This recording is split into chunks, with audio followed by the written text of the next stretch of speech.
Hey, Margie here. Unfortunately, childhood trauma can play a huge role in our health, our happiness, and really every aspect of our lives, including our bones.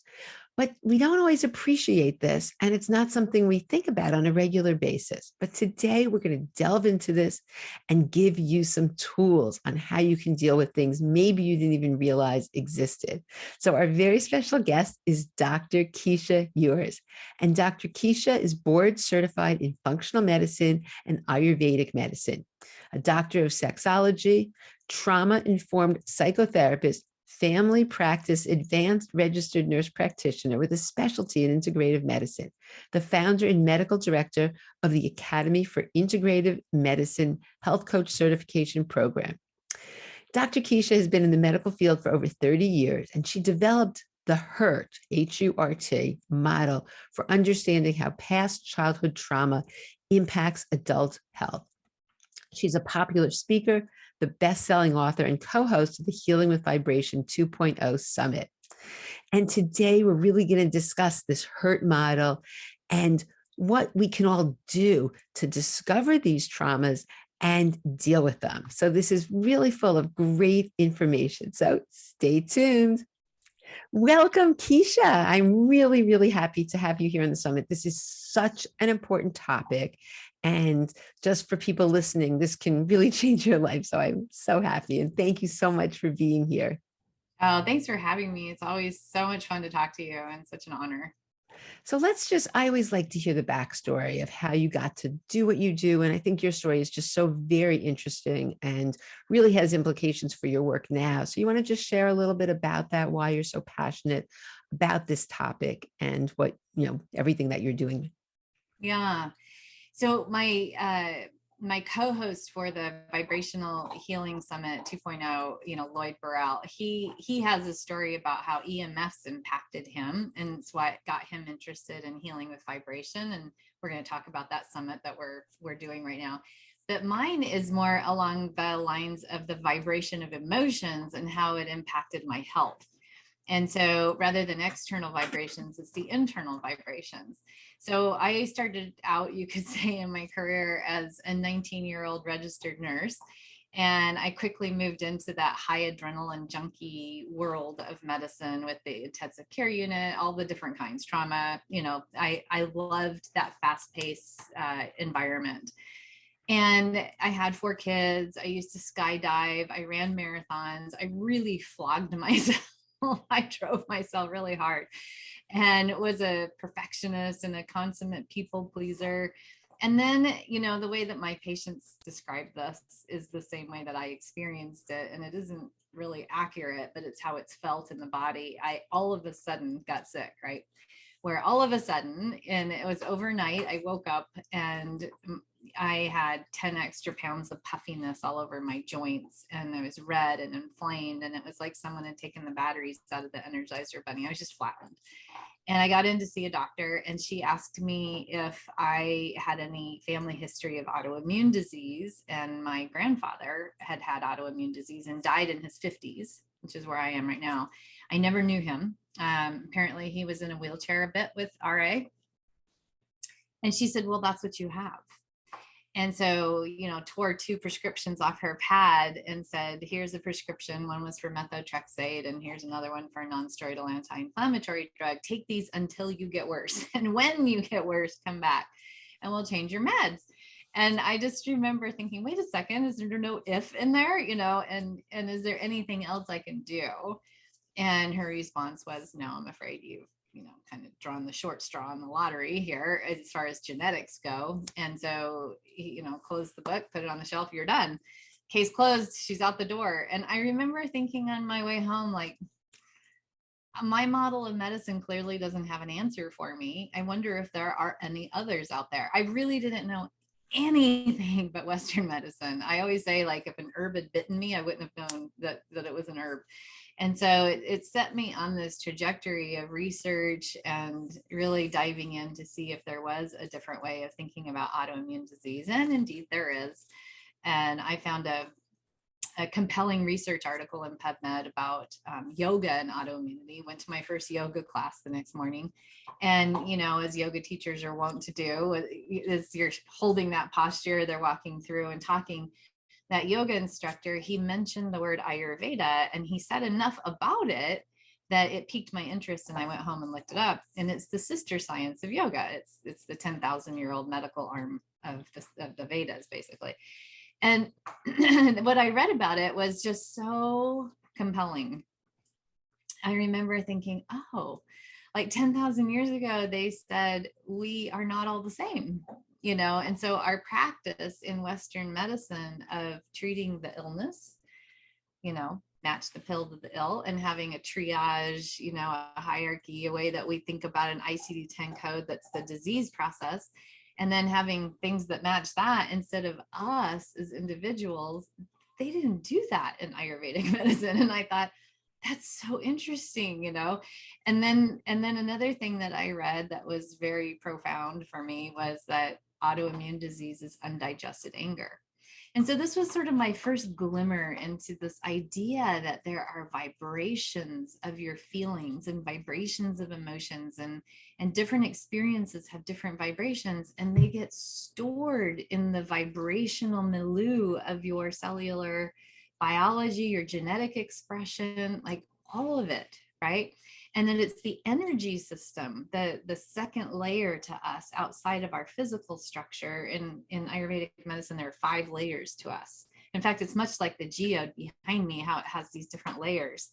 You know, the middle would be your physical, and then the next is your energetic layer. The next is your emotional. And so we have these things that we haven't digested that get stored in that emotional layer, and they are transmitted through our energetic body. You could think of the chakra system in Ayurveda, they call it the nadis and the shrotas. They get transmitted through that energy system into our physicality and affect our microbiome, our gut health, you know, all the things functional medicine focuses on. But what's lost in that translation is this third layer where all of that's stored, that it has to be digested, and that it changes the vibrational health of the whole being, the whole system. And so that was brand new for me. And when I embarked on that healing trauma from sexual abuse when I was 10 years old, I was able to reverse my rheumatoid arthritis within 6 months without taking those meds. So I went back to school and started down the path of where I am today of, you know, I got my nurse practitioner, I got a master's degree in Ayurvedic medicine, I got a PhD, I got certified and, you know, board certified in functional medicine, and became a psychotherapist.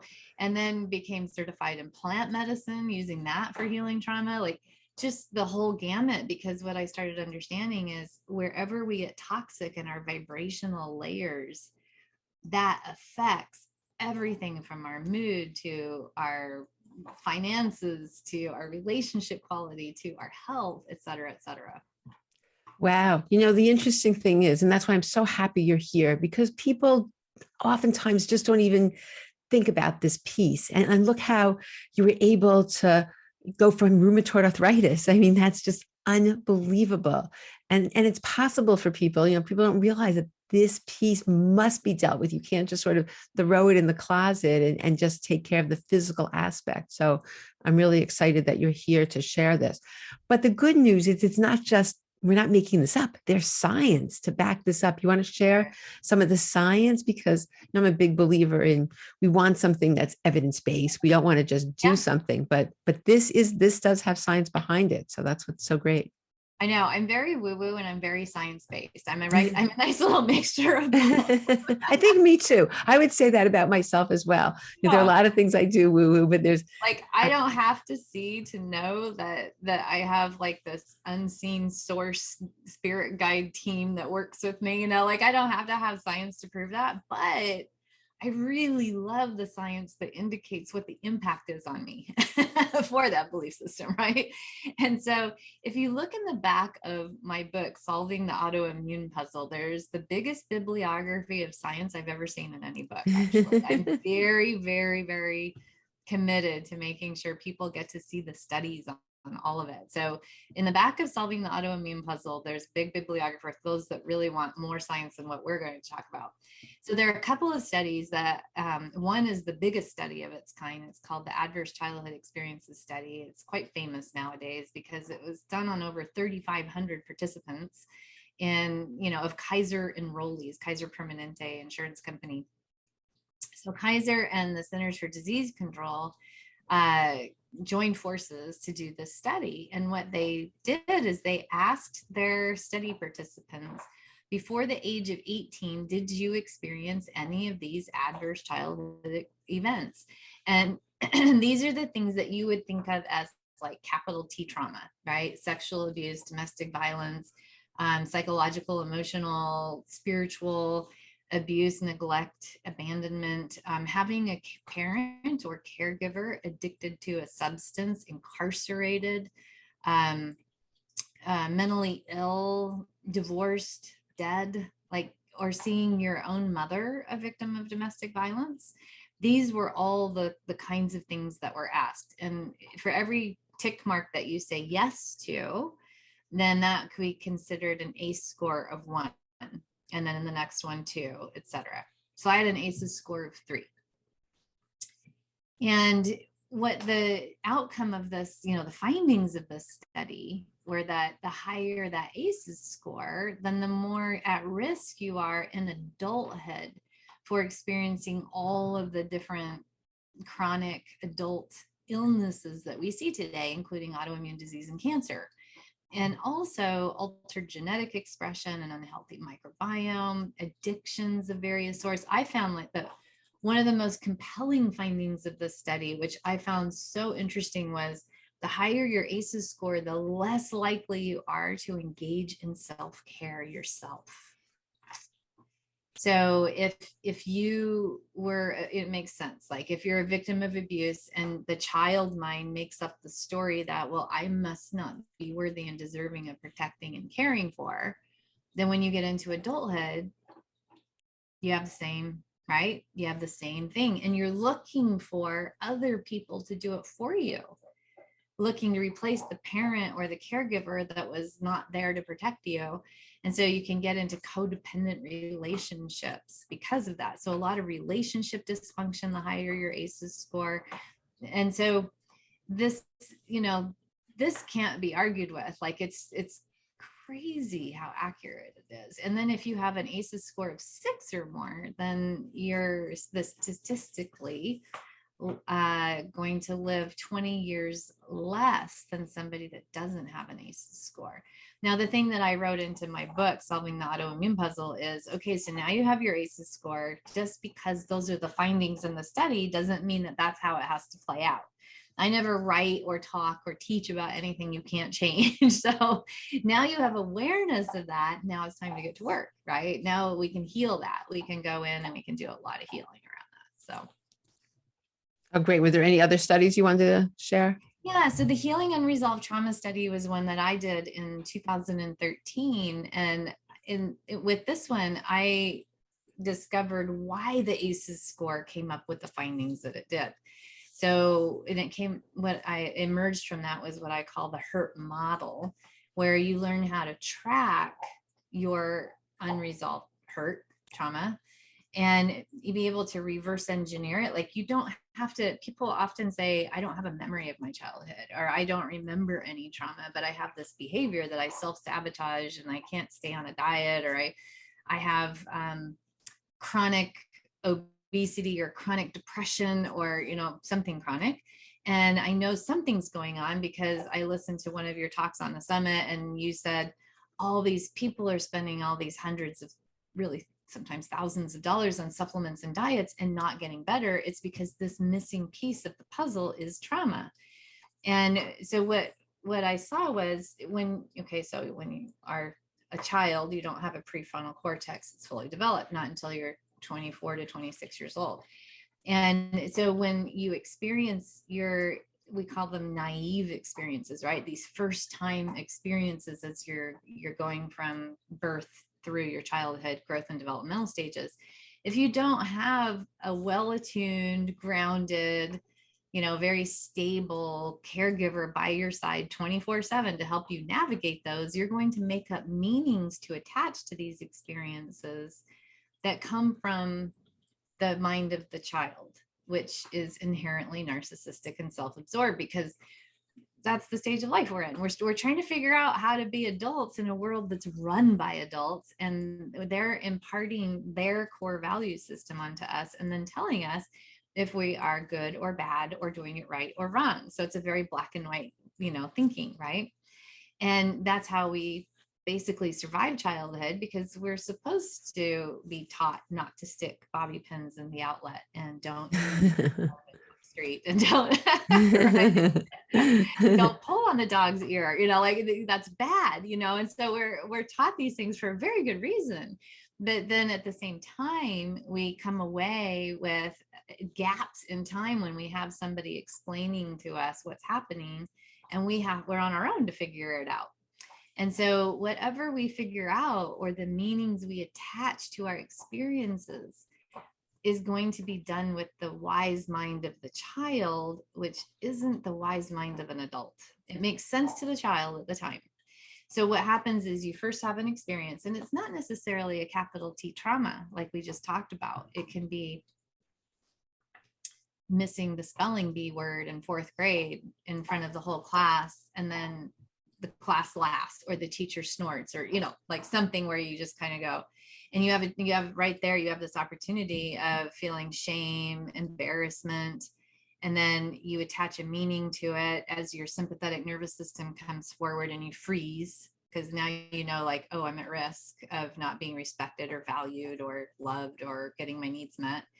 And so then you'll make up a meaning right there. Now everyone will do that a little differently. So for me, the meaning is I'm an idiot, if something like that happened when I was a kid, because brains were very valued in my family of origin. And so then the behavior that you would put to that belief system, that I shouldn't be up in front of people, right? I can't be up in front of people, is to hide unless you really know something really well, right? Another person might have that same experience, which would never be called a trauma. Okay, no one would ever call missing a spelling bee word in the classroom a trauma. That's not in the list of traumas. So these are what I call lowercase t traumas. And we all have them, micro traumas, you could say, right? So many of them in childhood. And so another person might go through that same experience and say, oh, I better study harder, and so that this never happens again. And so then they become like an academic and a perfectionist, right?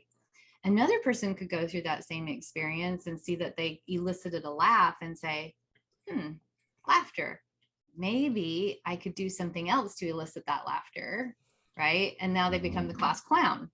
And so it's like, oh, I'm just not going to care about that laughter. In fact, I'll use it as a shield. And so there are all these ways that we instantly, when we go through our nervous system arousal, where we have like something I don't understand. And with children, it's not fight or flight, because we are not autonomous, powerful beings. It's freeze. So we freeze this into our nervous system. You get real still because something's just happening that you can't understand. And then you make up a meaning to it, and a belief system emerges from that. All this happens in a nanosecond. And that feeling gets frozen in a certain part of your body. So now it's a button. And you get it pushed as you go through life over and over and over again, until you have your prefrontal cortex fully developed in adulthood.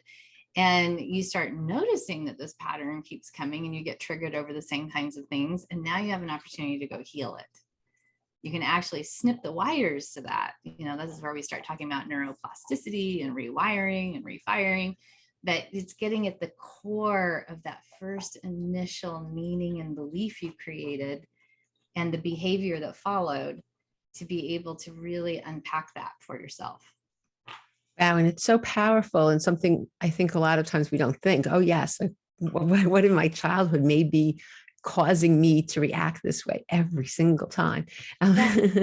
So you want to share with us? I know it's a big model, and I know you go through it in your book and different things, but is there anything you could share with people, where to start, or, anything that we could take take with us right now if we're saying, Yes. yes, that's me every time I react. And, I have no idea, because a lot of people don't realize that it could be from the spelling bee, or as you said, They're they're not not trauma, right. right? It's not But like they you are said you had gone traumatized. through with sexual abuse. That's a different story. And people would realize that has secondary consequences.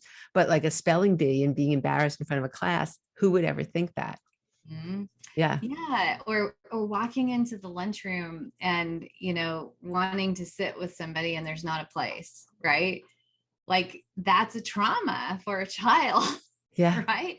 Because you're designed to understand that if you're put on the outside of the firelight circle in tribal days, the saber-toothed tiger can eat you. So if you're not accepted by the community, any experience of rejection or betrayal or ostracization, or like just not feeling like you belong, is going to be felt as a trauma. And so it's really fascinating how this works. And so a lot of people are afraid to engage in therapy because they don't want to revisit their traumas, especially the ones that have the capital T trauma. But the interesting part of the H.U.R.T model is you don't have to revisit your trauma. You don't even have to know what it is. And Yay, believe I me, love this. yeah, there are literally thousands of like pieces of experiences that have been traumatic for you in your life. Like really, so there's not it, right? So what you're doing is you're noticing the places you can reverse engineer this, where you go, okay, so for example, someone wants to lose weight, right? So let's say this is a woman that wants to lose weight, and she wakes up in the morning and she says, okay, I'm going to exercise. And it's Monday morning. I'm going to exercise, and I've meal prepped over the weekend, and I'm going to make sure that I only eat healthy and no more of the sugar and caffeine and alcohol thing that I'm so reliant on. Right.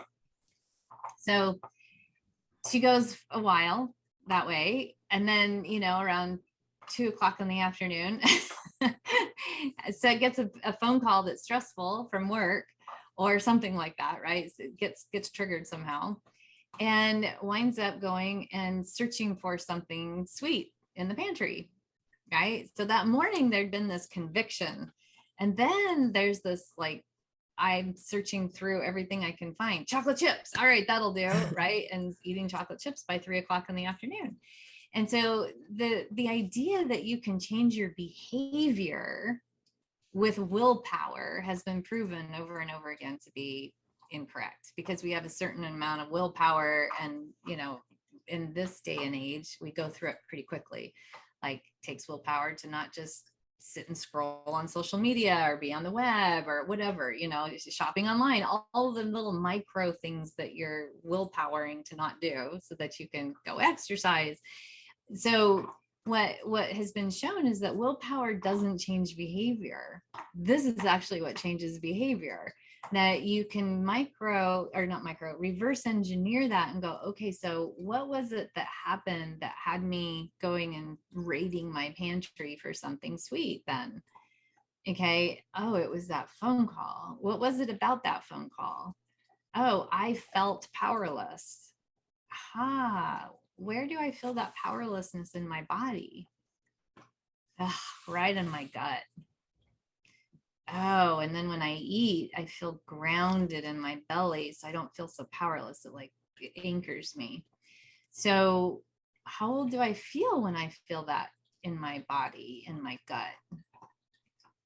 Like 6 years old, young. What was happening right there? And it doesn't matter that you can't remember an event. It may have been just a time period, like, oh, that's when we moved and I had to switch schools and I lost all my friends. Or I'm actually saying my story, because that's what I used to do with chocolate chips 2 or 3 o'clock in the afternoon. And I was a Navy brat. And so this is how I figured out, like, oh, it's not about the chocolate chips. It's about the feeling of being uprooted and powerless in that moment. And my child self figured out that food would help stabilize and ground me, but maybe I don't need to do that. Maybe my adult self can go back to that little girl now and say, oh, I've got you. You belong right here with me. And I'm not going to move you. So you're okay, right? You can use your voice right now. You can tell me what you're feeling, tell me what you're thinking. And so you get to engage with the part of you that has been subconscious or unconsciously driving some behaviors, right? Yeah. And so then when you do that, then what happens? There's magic that happens after that, correct? Magic that happens because then your nervous system is grounded by you repairing an attachment issue or a wound that happened at that age. And you have to keep practicing. It's not one or done, one and done. So you just keep going and engaging with the part of you. And like I said, there are so many parts in childhood that figured out different ways of coping that were really smart for them at that age, but maybe aren't serving you in adulthood. So you get this opportunity in the H.U.R.T model. There's a bifurcation where you have the first initial H.U.R.T that has the nervous system, your feelings, your beliefs, your meanings, and your behaviors. And then it bifurcates and you have this, it's called a maladaptive memory processing loop that you do, where you just keep doing the same thing over and over and over again. You get triggered, you do the same stuff, automatic negative thoughts, rumination, judgment, and then you have a behavior that you engage in to feel better that may or may not be health promoting. Over here on the other side of the model, you have a different, it's called an adaptive memory processing loop that you can create in adulthood. And in the middle of it, it says, this is the willingness to self-confront with compassionate curiosity about what's going on. Over here, there's an unwillingness to self-confront. In other words, all my unhappiness is due to external circumstances, people, places, and things. And I refuse to actually say, gosh, every time when I'm happy, I'm present. Maybe this has something to do with the way that I'm perceiving, right? When you get to that place, you start really feeling into the vibrations of your own perceptions, how you perceive yourself in your world and the others in it that you're sharing it with.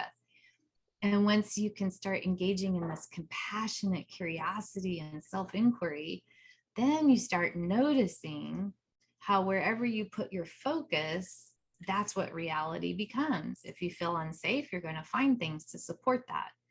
If you feel safe, you're also going to find things to support that. This is quantum physics. Robert Lanza wrote this amazing book on biocentrism, which, he said quantum physics has shown us now and shows the studies in the book that we have literally millions of probabilities that are floating around here. But as soon as the observer in the experiment comes in and puts their attention on one reality, all of the others collapse and fall away. And only the one reality blossoms. So this is why, it's said that wherever your thoughts go, so goes your reality. It's because you've put your focus on one thing and all the other probabilities collapse away. Yeah. So this is why it's so important to change the way you perceive, right? And that for me is what trauma healing is about. And in your book, you really do a great job. This is totally laid out piece by piece, but all of us could start with what you just talked about, just starting at that basic level, which I love. Well, you have like two great resources. You want to tell us about some exciting things where I think this could really help people and give them some more tools that they can use? Yes, and thank you for that. So Lloyd Burrell and I are co-hosting a summit with Health Talks Online called Vibrational Healing 2.0.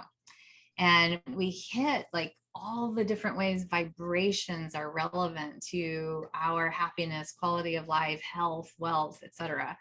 And, if you look like in my background and your background, we can see objects that have matter to them, and those vibrations, those molecules are kind of grosser or slower moving. And so it forms things we can touch. But there's also the vibrations of what we cannot see, taste, hear, feel, touch, that's finer, like air that we breathe. And so we dive into all these different realities of what vibrations mean. And I spend a lot of time on the emotional piece, the environmental energy around you, and healing the trauma of the past to make the present and the future healthy for you. And then he does a lot around like EMFs and protecting yourself in your environment from 5G and some of the different things that are happening in the world that are man-made. So it's a fascinating summit, and so many incredible experts such as yourself talking about, how we can shift those vibrations to change the reality that we are experiencing right now if we don't like it. So that's one. So excited about that because it Me really is a too. great list of people.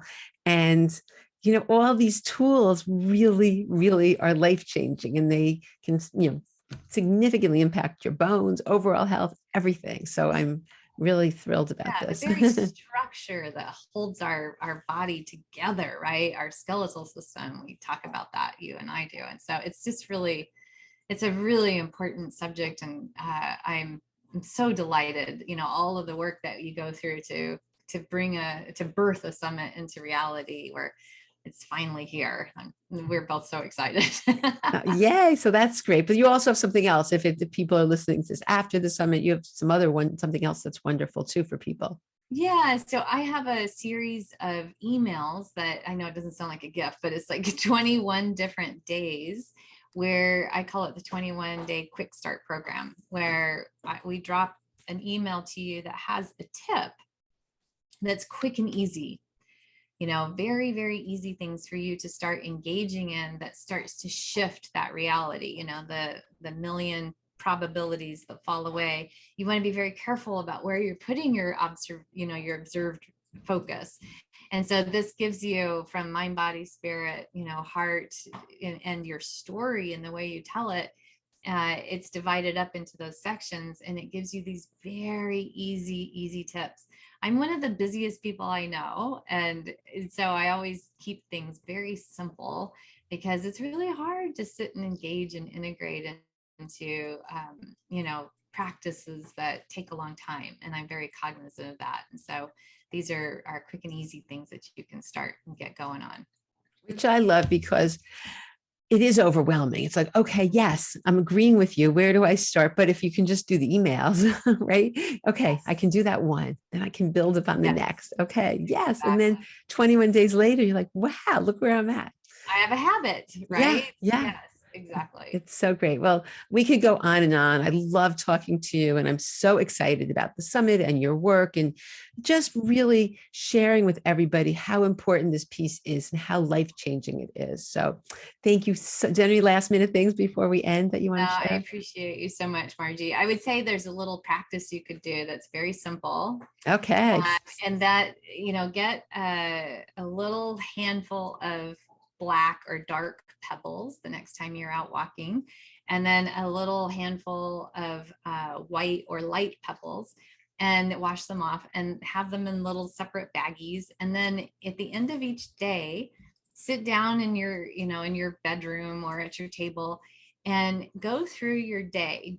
This is cultivating self-awareness and that compassionate curiosity, about how did my mind work today? How did I perceive? What's going on with the way that I feel about myself in my environment?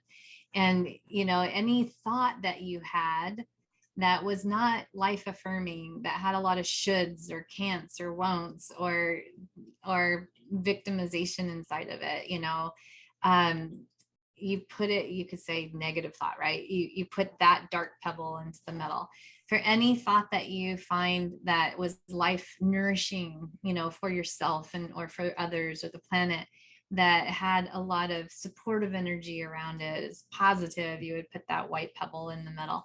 And when you first start doing this, you might be surprised at how tall that black pebble pile is, because it's automatic negative thoughts. And, you can say the ants come marching in 2 by 2 and spoil the picnic, but you may not be aware the ants are there, these automatic negative thoughts. And so this is developing through this compassionate curiosity, not judging it, just noticing it and putting those pebbles there.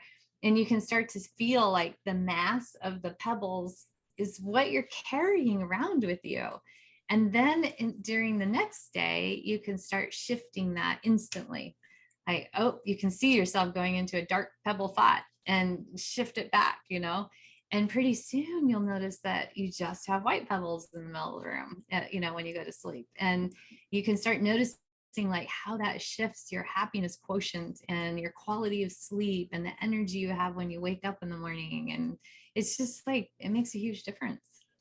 I've never heard you talk about this technique, and I love it because it's taking something tangible.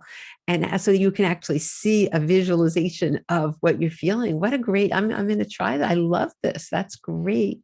Oh, Yeah, wow. Well, it's a thank really you. beautiful Yes, practice. thank you. That is. And it just makes you aware of where you're at. And then how good does it feel when you see the white? Like, wow. What a good representation. Wow. Well, thank you so much. I'm really excited for the summit and all the work that you're doing. And just thank you Thank so you. much for sharing with us today. Bye, everybody. I hope you enjoyed my interview with Dr. Keesha and have some new tools you can put into your life to help you deal with the vibration of trauma.